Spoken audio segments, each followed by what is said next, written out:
প্রতিটা সম্পর্কে বিশ্বাস, ভালোবাসা এগুলো থাকা কিন্তু খুব প্রয়োজন, তাই না? সঙ্গে যত্ন। শুধু বিশ্বাস ভালোবাসা দিয়ে হয়ে যাবে তা কিন্তু না। একে অপরের প্রতি ভালোবাসা, শ্রদ্ধার সঙ্গে সঙ্গে কিন্তু একে অপরের প্রতি যত্নটাও থাকতে হবে।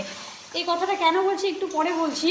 এই যে দেখুন আমি রান্না করছি, সেই রান্নাতে শুধুমাত্র যে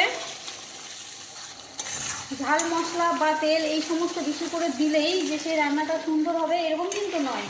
সেই রান্নাটা করার পিছনেও কিন্তু অনেক পরিশ্রমের সঙ্গে সঙ্গে যত্ন রয়েছে, ভালোবাসা রয়েছে। ভালোবেসে কাছের মানুষগুলোর জন্য এই রান্নাটা আমি করছি। সুতরাং তেল মশলা যদি একটু কমও হয় না, কিন্তু আমার বিশ্বাস যে ভালোবেসে রান্না করার জন্য তার একটা স্বাদই আলাদা হবে। কি বন্ধুরা, তাই না? এই আমরা ফেসবুকেও দেখছি এই কথাটা প্রতিনিয়ত সবাই বলছে, ভালোবাসা দিলে ভালোবাসা পাওয়া যায়।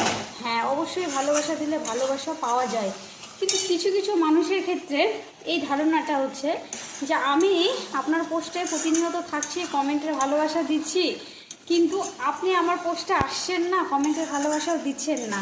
তাহলে ভালোবাসা দিয়ে তো আমি ভালোবাসা পাচ্ছি না।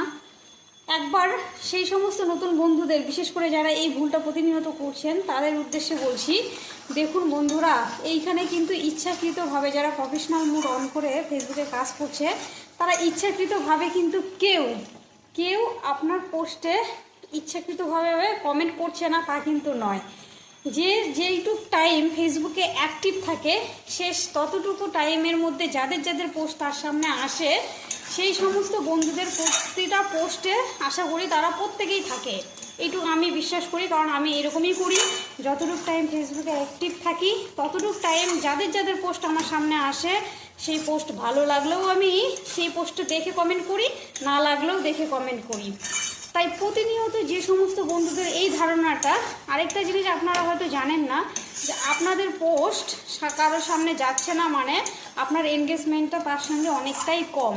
আপনি ওর পোস্টে থাকতে থাকতে, আমি আমার ক্ষেত্রে সত্যি বলছি, এরকম অনেক হয়েছে, আমি দেখেছি যে আমার পোস্টে যে প্রতিনিয়ত থাকতো সে আর থাকছে না, কিন্তু তখন আমার পোস্ট সামনে আসতো না। এখন তার পোস্ট আমার সামনে আসে, অথচ আমার পোস্ট কিন্তু তার সামনে যায় না। তাহলে কি আমি তার পোস্টে থাকবো না? কারণ ও তো এতদিন আমার পোস্টে ছিল, তাহলে আমি কেন থাকবো না? আমার পোস্ট এখন সামনে যাচ্ছে না বলে থাকবো না? তাই হিংসা নয়, এইখানে যদি সত্যি সত্যি কাজ করতে চান তাহলে প্রত্যেকের পোস্ট যাদের সামনে যাবে, রুচিসম্মত প্রত্যেকটা পোস্ট আশা করি সবাই দেখবেন। কারণ এইখানে হিংসা করলে কেউ এগোতে পারবে না। আপনি হিংসা করে আমার পোস্ট ঠেলা দিবেন, আমিও হিংসা করে আপনার পোস্ট ঠেলা দেবো, তাহলে কে কার পোস্ট দেখবে? এমনিতেই এখানে কন্টেন্ট ক্রিয়েটার প্রচুর, ভিউয়ার্স